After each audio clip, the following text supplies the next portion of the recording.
High stakes here at Pioneer Park. In the top of the first, after 2 quick outs, Braun Doak keeps the inning alive with a single into right field.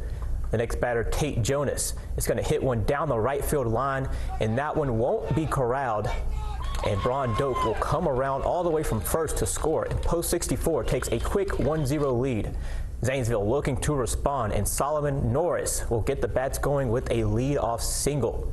The next batter would be Quentin Warden. He's going to lay down a nice bunt here, and the throw from Doak sails over the first baseman, and Norris would come around to score and tie things up at 1. Now Doak on the mound. He's going to make up for it here, getting the grounder, and Marietta gets the 3-6-3 double play to end the inning. Nice defense there.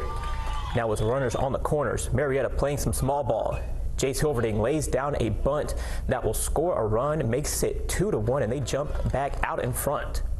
Back at the top of the order, and this time it's Will Tornes, gives that ball a drive, and that's going to bang off of the right field wall. Just misses a homer by a few feet, but it will drive in the 3rd run of the inning, and Marietta lives to play another day as they pick up the 8-3 victory.